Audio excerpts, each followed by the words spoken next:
everyone, welcome back to Magnet Brains. My name is CS Payal Pokli and इस video में हम पढ़ने जा रहे हैं फीचर्स ऑफ मार्केटिंग के बारे में. Okay, so in our previous video हम लोगों ने बात की कि मार्केटिंग होता क्या है.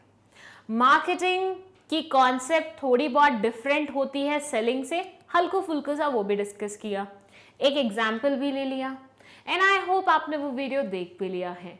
अगर नहीं देखा है तो उसका लिंक कमेंट सेक्शन में लिखा हुआ है, आप जाके देख सकते हैं. फिलहाल इस वीडियो में हम मार्केटिंग के फीचर्स को डिस्कस करने जा रहे हैं. अब मैं हर बार की तरह एक लाइन बोलूंगी जो आपको सुननी पड़ेगी, नो मैटर आपको कितनी भी वो क्यों ना लगे कि ये चार फीचर्स अगर दिए हैं ना, चार ही है ना, हाँ चार फीचर्स जो दिए हुए ना, चारों के चारों तमीज से अच्छे से पढ़ने हैं.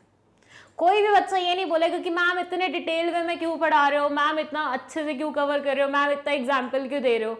बेटा केस स्टडी में हम हाल देख चुके हैं. केस स्टडी में इंडिविजुअल पॉइंट्स पिक किए जाते हैं कि बताओ ये कौन से वाला फीचर है, बताओ इसमें किस इंपॉर्टेंस के बारे में बात हो रही है. तो हम बिल्कुल भी 12th क्लास में ये रिस्क नहीं ले सकते कि हम एकदम डिटेल वे में नहीं पढ़ रहे हैं. तो ये रिस्क आप भी मत लीजिएगा ये सोच के कि 5 मिनट बचा लूंगा वीडियो से और उसमें गेम खेल लूंगा, ये कर लूंगा, वो कर लूंगा. छोड़ दो उसे थोड़े टाइम के लिए.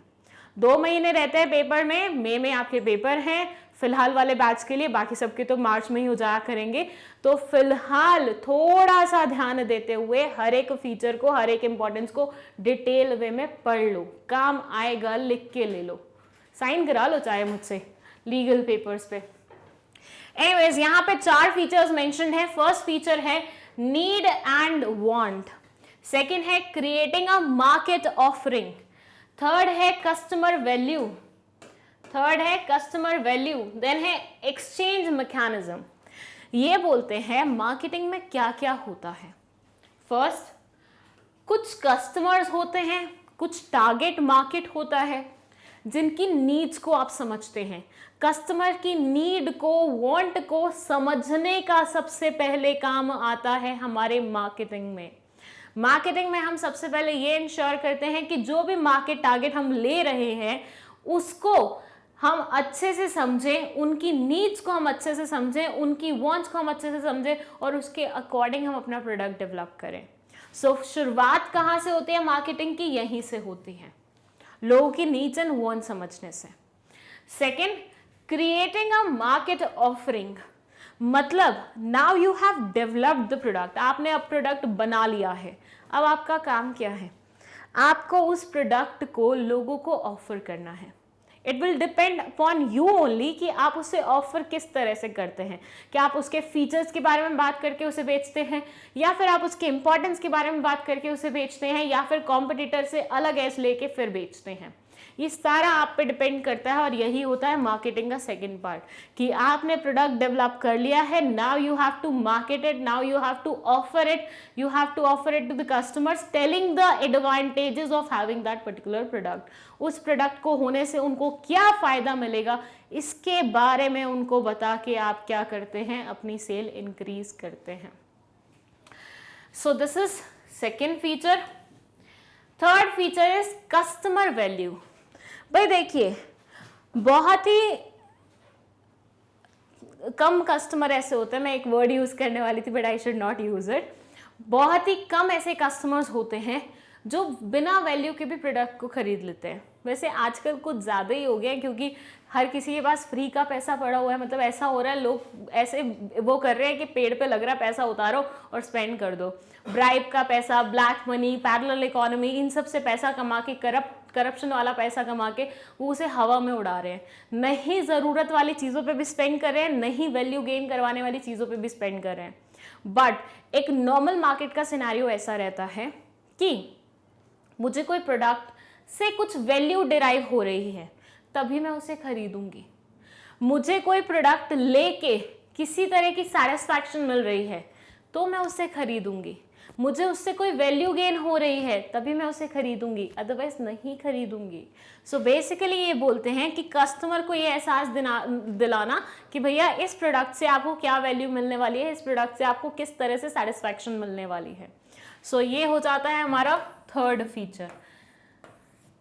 अल्टीमेटली सेलिंग, मार्केटिंग, हर एक चीज़ तब तक कंप्लीट नहीं हो सकती जब तक आप कस्टमर को सेटिस्फाई करने के बारे में नहीं सोचते हैं।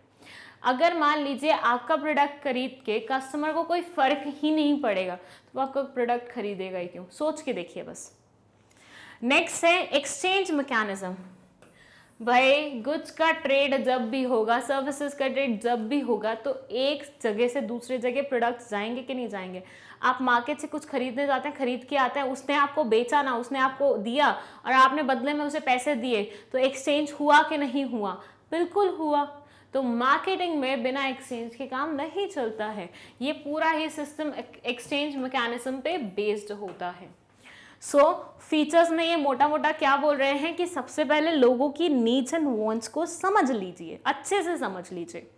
उसके बाद आप प्रोडक्ट डेवलप कीजिए, उस प्रोडक्ट को इस तरह से ऑफर कीजिए लोगों को कि वो उसे ना बोल ही नहीं पाए।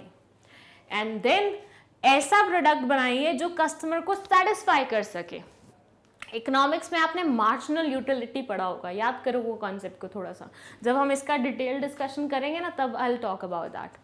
फिर है एक्सचेंज मैकेनिज्म। मार्केटिंग बिना एक्सचेंज के हो ही नहीं सकता। मैं आपको गुड्स दूंगी, आप मुझे पैसे देंगे, तभी तो काम चलेगा, राइट? बस ये हैं हमारे 4 फीचर्स मार्केटिंग मैनेजमेंट के। चलिए अब एक एक करके हर एक फीचर को एग्जाम्पल की मदद से समझते हैं अपन, ठीक है? So let's begin with need and want. Okay, so need and want को हम समझेंगे एक छोटू से बच्चे की हेल्प से। यस, मानिए एक ये बहुत क्यूट सा छोटा सा बच्चा है, बिल्कुल नया नया, मतलब 2-1 साल का नहीं, 1 साल का हुआ अभी है, ठीक है? 1 year old चाइल्ड का हम एग्जाम्पल ले रहे हैं। आप सोच के देखिए 1 साल के बच्चे की नीड्स एंड वांट्स क्या होती हैं। फर्स्ट नीड, जो कि मार्केट में काफी ज्यादा ट्रेंडिंग भी है,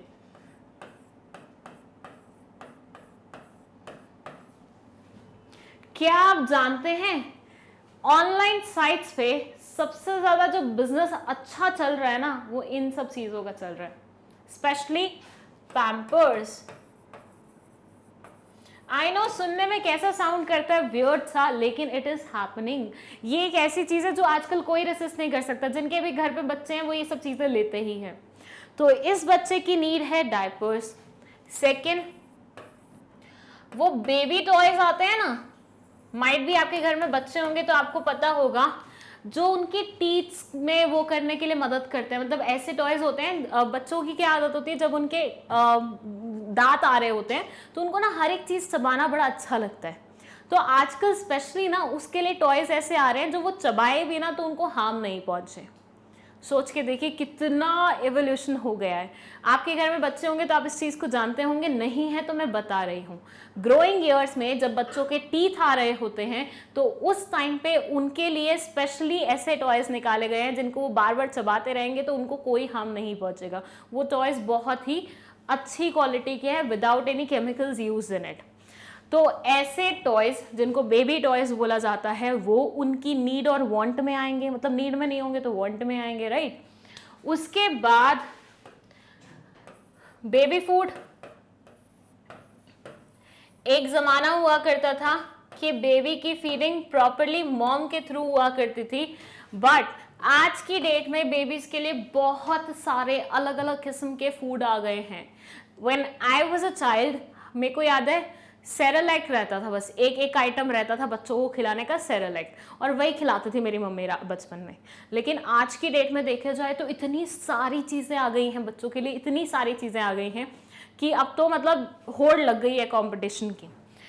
अब यहाँ पे हम इन 3 एग्जाम्पल से समझते हैं कि मार्केटिंग का ये फीचर क्या बोलता है।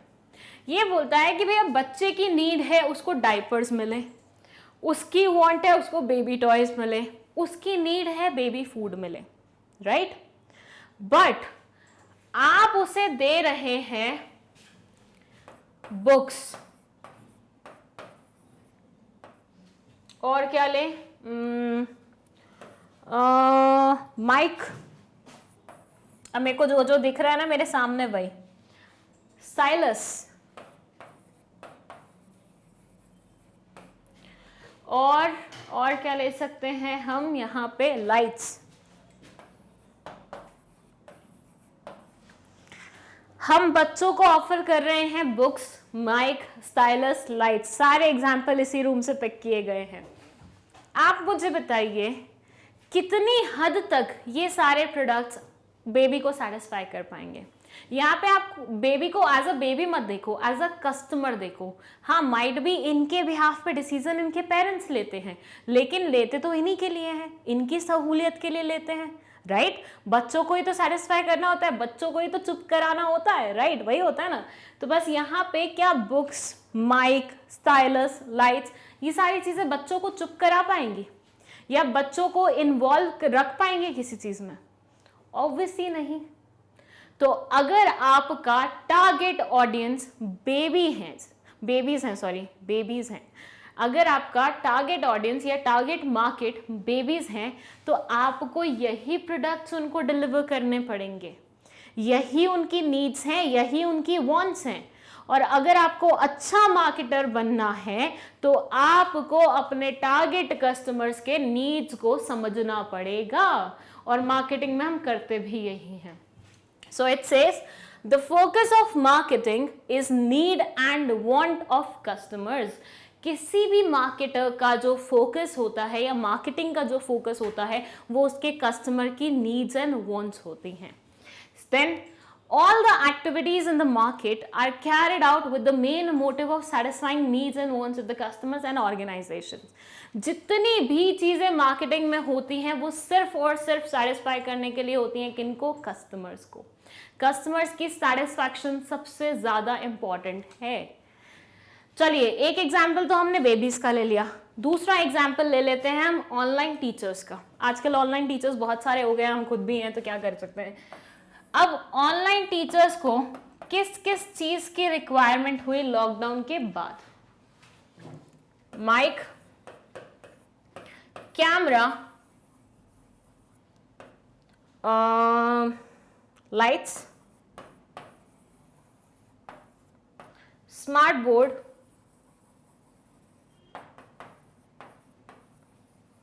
How can I forget this, internet. इसके बिना तो जिंदगी अधूरी है, राइट? सो लॉकडाउन के बाद पीपल रियलाइज कि भैया आप क्लासरूम तक तो जा नहीं सकते, क्यों ना हम क्लासरूम को घर पे ले आए। यही ऐड आती है ना कि चलिए क्लासरूम को घर पे लेके आते हैं, तो वो इन सब चीजों की मदद से आ सकते हैं। तो ऐसे मानिए आपका अगर टारगेट कस्टमर बेस ये था, कौन? ऑनलाइन टीचर्स, आपको इन्हें टारगेट करना था, तो आपको इनके लिए ये प्रोडक्ट्स बनाने चाहिए थे, क्योंकि इनकी नीड्स एंड वांट्स ये हैं।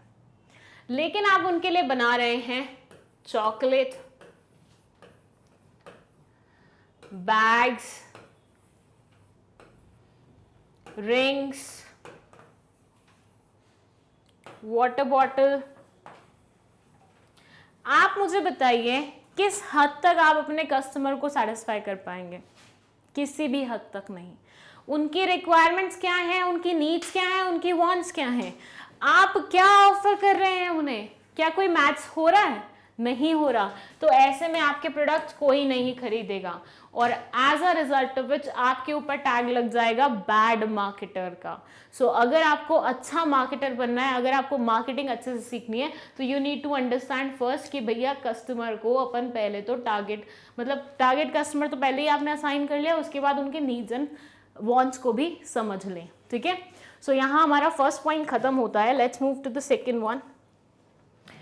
सेकेंड है हमारा क्रिएटिंग अ मार्केट ऑफरिंग। देखिए, ये बोलता है कि आपने फर्स्ट पॉइंट में अपना कस्टमर टारगेट भी सेलेक्ट कर लिया है और उनकी नीड्स एंड वांट्स को भी समझ लिया है। अब आपने वो प्रोडक्ट्स भी बना लिए हैं जो उनकी नीड्स एंड वांट्स को सेटिस्फाई करते हैं। जैसे मैं बोलूं, पुराने ज़माने में, बिल्कुल पुराने ज़माने में कौन से वाले टीवी चलते थे? ऐसे वाले टीवी चलते थे। इतनी वाइड स्क्रीन होती थी उनकी, और उनके आगे ऐसे दो शटर्स लगे होते थे। You might not have seen such TVs, मैंने देखे हैं, मैं मतलब जब आई वॉज अ किड तब I have seen these types of TVs. इनमें पता है क्या होता था, इनमें आगे शटर लगा होता था, you have to open it और फिर आप टीवी देखते थे। मतलब ये कवरिंग का काम करता था टीवी की। मेरे घर में ये वाला टीवी नहीं था, बट मेरी चाची के यहाँ पे था, तो आई हैव सीन इट। बचपन में हम उनके यहाँ पे जाके टीवी देखते थे, तो we used to open it like this और उसके बाद टीवी देख के और used to close it like this. DD चलता था, डीडी चैनल तब उस टाइम पे एक ही चैनल चलता था, वो भी एंटीना की मदद से। सोच के देखिए क्या ज़माना हुआ करता था। अब ये मत सोचना कि मैं कितने पुराने ज़माने से हूँ, but I have seen such TV. तो इनिशियली ये वाले टीवी चलते थे। फिर आए वो डब्बा वाले टीवी, जो ऐसे बॉक्स बना रहता था, पूरा बॉक्स ढंग से बन नहीं रहा और ऐसे टीवी चलता था। यहाँ पे कुछ बटन्स लगे रहते थे, उनको अपन घुमाते रहते थे। तो मैंने फिर ये वाले टीवीज़ देखे। फिर आया ज़माना नॉर्मल टीवीज़ का, जिनको हम फ्लैट टीवीज़ भी बोलते हैं। और अब ज़माना चल रहा है एलईडी टीवीज़ का। और उसके अलावा भी एलईडी के आगे भी बहुत ज़्यादा एवोल्यूशन हो चुका है। मेरा ज्ञान यहाँ तक सीमित है क्योंकि हमारे घर में यही लगा हुआ है, ठीक है। अब इसमें भी यूँ था कि पहले स्क्रीन इतनी आती थी, फिर इतनी हुई, फिर इतनी हुई, फिर इतनी हुई, फिर तो अब कितनी भी हो जाती है। मतलब कई लोगों के घर में पूरे इतना स्मार्ट बोर्ड जितना तो टीवी लगा होता है। सोच के देखिए कितना मज़ा आएगा। एनीवेज, तो टीवी का एवोल्यूशन इस तरह से हुआ, ठीक है। आपने समझ लिया इस समय में कि टीवी की रिक्वायरमेंट क्या है। जब समय यहाँ से यहाँ आया होगा तो आपने अपने कस्टमर्स को ये वाला टीवी ऑफर किया होगा ना, कि देखिए हम एक नए किस्म का टीवी लेके आए हैं जो कि बिल्कुल भी ऐसा नहीं है कि ज़्यादा स्पेस ऑक्यूपाई करे, बहुत अच्छे वे में चलता है, ज़्यादा सारे चैनल्स आते हैं। फिर एवोल्यूशन आया तो ये वाला टीवी आया, फ्लैट वाला। तो यू स्टार्टेड सेइंग कि देखिए हम टीवी लाए हैं जो कि दीवार पे टंग जाता है, जो ज़्यादा स्पेस नहीं लेता है, क्लियर पिक्चर देता है, ये है वो है, पिक्सल नहीं फैलते हैं। चलिए, फिर वो ज़माना आया जब लंबे वाले टीवी चलने लगे, तो यू स्टार्टेड सेइंग देखिए मैं इतने इंच बड़ा टीवी लाया हूँ। टीवीज़ की ना जो इंचेस होते हैं ना, वो इस वे में नापी जाती हैं। मतलब अगर मान लीजिए स्मार्ट बोर्ड की मापनी है तो वहाँ से यहाँ तक की मापी जाएगी। जब हम बोलते हैं ना 32 इंच का टीवी, तो हम ये वाली या ये वाली लेंथ और ब्रेथ नहीं लेते, हम ये डायगोनल वाली लेते हैं। यहाँ से लेके ये जो जा रही है इस चीज़ के बारे में बात कर रहे हो, तो 32 इंच, 23 इंच, ये सब। तो अब आपको मार्केट में प्रोडक्ट बना लिया है, नीड समझ लिया सबके। Now you have to offer that product. ये जो लाइनें मैंने बोली कि 22 इंच का टीवी ले लीजिए, 32 इंच का टीवी ले लीजिए, ऐसा टीवी ले लीजिए, वैसा टीवी ले लीजिए, ये क्या है? ये ऑफर करना है। मैं आपको प्रोडक्ट्स ऑफर कर रही हूँ उनके शेप के बेसिस पे, उनके साइज के बेसिस पे, उनके फीचर्स के बेसिस पे। जैसे कि यहाँ पे लिखा हुआ है फीचर्स, साइज, शेप, कलर, इन सब के बेसिस पे जब आप किसी को कोई प्रोडक्ट दिखाने की कोशिश करते हैं, उसकी क्वालिटीज़ बताने की कोशिश करते हैं, this is known as offering your product in the market. Market offering बोलते हैं उसे हम। सो बेसिकली ये बोलते हैं प्रोडक्ट बन जाने के बाद आपको वो प्रोडक्ट कस्टमर्स को ऑफर करना है। कस्टमर्स को बताना है कि देखिए इस फ़ोन में ये आया है, इस फ़ोन में वो आया है, ये हुआ है, ऐसा हुआ है। जैसे फॉर से दिस इज़ अ फ़ोन। अब इसके बारे में क्या बोला जाता है कि भैया इससे हम रियल लाइफ की शूटिंग कर सकते हैं, फिल्म की शूटिंग कर सकते हैं। आजकल ऐड भी चल रही है, आप लोगों ने देखा होगा, बहुत सारे टीवी चैनल्स पे ये ऐड चल रही है कि आईफोन 12 प्रो से हम नॉर्मल जैसे फिल्म की शूटिंग होती है वो कर सकते हैं। टीवी मतलब वो उस पर बैठे हुए हैं टेरेस पे और वो लोग शूट कर रहे हैं इधर से। इतनी क्वालिटी अच्छी दिखाने की कोशिश हो रही है। This is what, this is called market offering. वो आपको प्रोडक्ट की स्पेशल चीज़ों के बारे में बता रहे हैं ताकि आपका मन ललचाए और फिर आप उसे लेने की कोशिश करें। सो जब भी आप टीवी देखते होंगे, बहुत सारी एडवर्टीजमेंट्स आती होंगे, यूट्यूब पे भी बहुत सारी एडवर्टीजमेंट्स चलती रहती हैं बीच में वीडियोस में। ये सारे ही लोग या ये सारी ऑर्गेनाइजेशन क्या करने की कोशिश कर रही होती हैं? ये मार्केट ऑफरिंग करने की कोशिश कर रही होती हैं। कई क्लासेस का चलता है कि भैया हम जुडिशियल क्लासेस ले रहे हैं, वो अपने बारे में बताते हैं, ब्लाबर करते हैं कि भैया देखो हमारे यहाँ से इतने लोग निकले हैं, ये हुआ है, वो हुआ है। वो अपनी स्पेशल फीचर्स बता के आपको पिघलाने की कोशिश कर रहे हैं, अपनी तरफ अट्रैक्ट करवाने की कोशिश कर रहे हैं। and this is second feature of marketing, that is market offering. चलिए वापस आते हैं. ये बोलता है market offering means offering a product or service by specifying its features, shape, size, color, etc. आप जब किसी भी प्रोडक्ट के फीचर्स के बारे में बताते हैं कि देखो इतना बढ़िया है, कम जगह लेगा, ऐसे चलेगा, वैसे नहीं चलेगा, इंटरनेट से चल जाएगा, बहुत हाई स्पीड देता है, उसके पिक्सल बिल्कुल नहीं फटते, ये सारे इसके फीचर्स होते हैं. शेप में बहुत ही कॉम्पैक्ट शेप का है, साइज़ में बहुत ही छोटू सा है, मतलब एक थोड़े से थिन लाइन में भी आ जाएगा. कलर में बहुत अच्छे कलर का है, देखिए बिल्कुल पेस्टल कलर्स में आया है, नई वैरायटी है, this and that.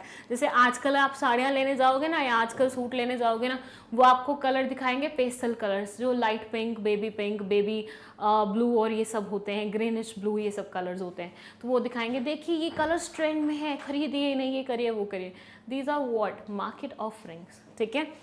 For example, offer is TV, then specifying the various sizes in which it is available, various technologies used, various shapes, places, prices of different types, etc. जैसे कि मैंने आपको बताया टीवी का evolution हुआ तो अलग अलग टाइम पे, वो आप एक भी टाइम पे कर सकते हो. आज भी अगर आप टीवीज में देखने जाओ तो अलग अलग वेराइटीज के टीवी मिलते हैं. मैंने उसको टाइम से कनेक्ट करते हुए आपको अलग अलग किस्म के टीवी के बारे में बता दिया है. एग्जाम्पल सेम ही, ऑलमोस्ट सिमिलर ही है. ठीक है. फिर ये बोलते हैं a good market offer should keep in mind the satisfaction of customers.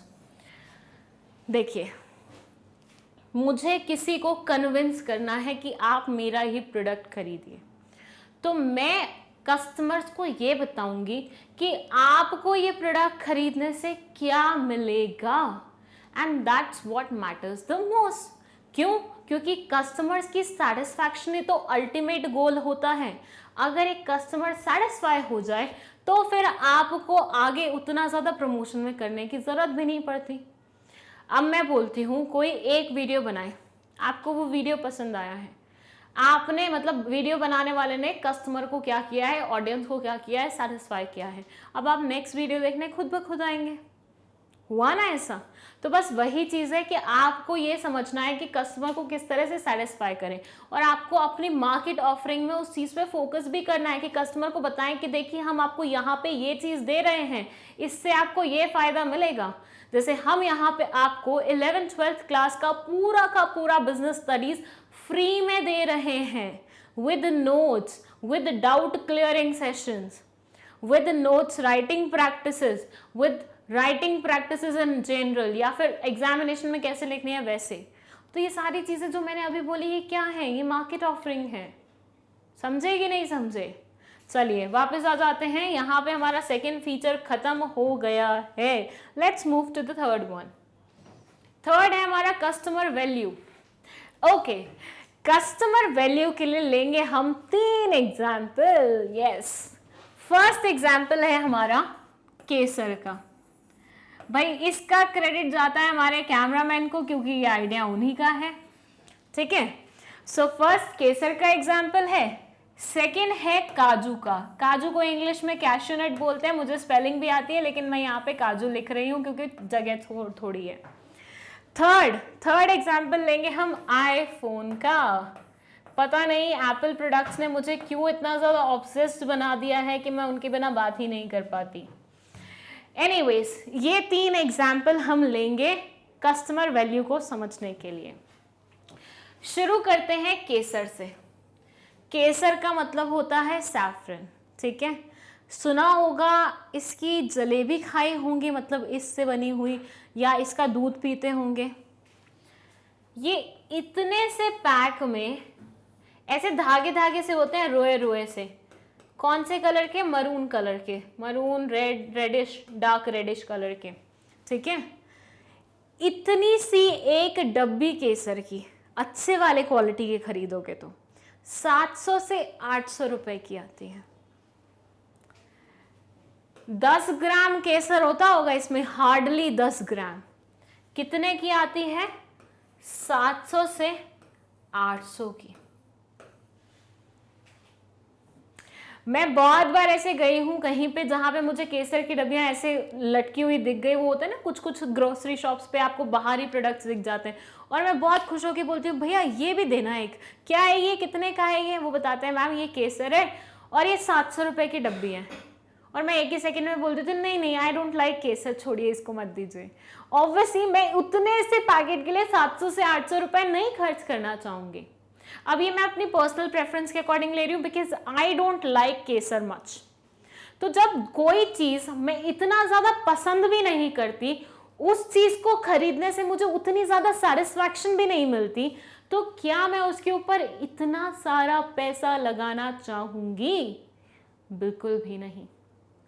भाई मैं तो ऐसी हूं कि भाई मुझे किसी चीज से सेटिस्फैक्शन मिल भी जाए तब भी मैं इतना महंगा प्रोडक्ट नहीं खरीदूंगी, स्पेशली जब साइज इतना छोटा होगा तो। सो बेसिकली केसर नो मैटर कितना भी आपको पसंद क्यों ना हो, लेकिन अगर छोटू से पैकेट को आपको 700-800 रुपए में खरीदना पड़े तो आपको लगेगा कि यार उतनी तो वैल्यू भी नहीं मिली है, उतनी तो सेटिस्फैक्शन भी नहीं मिली है, क्यों हम इतने रुपए पे कर दें। सो कस्टमर ऐसे प्रोडक्ट्स को खरीदना नहीं चाहेगा। या तो ऐसा हो ना कि केसर के बिना किसी का जीवन नहीं चलेगा, ये एक दवाई है भाई। दवाई अगर मान के देखो, एग्जाम्पल फॉर से कोई दवाई है वो 7,000 की है और इंसान को जरूरत है वो दवाई अपने अंदर इंसर्ट कराने की, तो वो तो 7,000 में भी उसे खरीदेगा, तो उससे उतनी सेटिस्फैक्शन मिल रही है तभी वो पे कर रहा है। यहाँ पे केसर महंगा है लेकिन उससे उतनी सेटिस्फैक्शन भी नहीं मिल रही है, तो कोई भी उसे खरीदना नहीं पसंद करेगा। सिंपल सा लॉजिक। सेकंड है काजू। अब देखिए काजू भी केसर की तरह महंगा ही आता है। अच्छा, क्या आपको पता है कि केसर इतना महंगा क्यों होता है? क्या कभी सुना है केसर इतना महंगा क्यों होता है? चलिए मैं बताती हूँ। एक फ्लावर होता है, ठीक है। फ्लावर्स में जनरली अगर आपने बचपन में कभी फ्लावर डायग्राम सीखा हो तो उसमें ना बीच में ना वो ऐसे धागे धागे से ऊपर निकले होते हैं। केसर वहां से एक्सट्रैक्ट होता है, मतलब कुछ अलग किस्म के फूल होते हैं, उसमें वो 3 से 4 धागे एक फूल पे लगे रहते हैं, वो निकलता है और वो केसर होता है।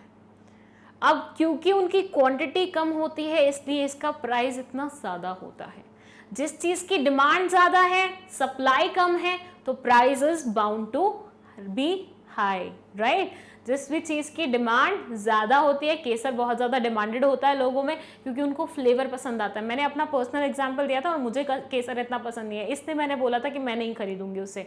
बाकी कई लोग होते हैं जिनको केसर बहुत ज़्यादा पसंद होता है, वो खरीदते हैं 700-800 में। तो केसर की डिमांड बहुत है, सप्लाई कम है, as a result of which इसका प्राइस बहुत ज़्यादा है। Same is the case with dry fruits. काजू, स्पेशली गोवा के काजू, केरला के काजू काफ़ी ज़्यादा डिमांडेड होते हैं। क्यों? क्योंकि लोग इन्हें खाना पसंद करते हैं, इससे बहुत अलग अलग तरह की चीज़ें मिलती हैं, तो इसको हम 700 से 800 रुपये में भी बिना नाटक किए खरीद लेते हैं। मुझे roasted as well as salted काजू बहुत पसंद है। कोई गिफ्ट भिजवा रहा हो तो भिजवा देना, ठीक है। सो बेसिकली मुझे ये दोनों टाइप के काजू बहुत पसंद है और ये यूजुअली छोटा पैक भी 700 से 800 का आता है, एंड आई पे फॉर इट। क्यों? क्योंकि वो खा के मुझे सेटिस्फैक्शन मिलता है। सो जहाँ मुझे सेटिस्फैक्शन मिला वहाँ पे मैंने पैसों को इग्नोर कर दिया, लेकिन जहाँ पे मुझे प्रॉपर सेटिस्फैक्शन नहीं मिल पाया वहाँ पे मुझे पैसे खटकने लग गए। यही चीज़ मानिए, मैंने मैंगो ब्रांड का एक स्वेट शर्ट लिया है, ठीक है।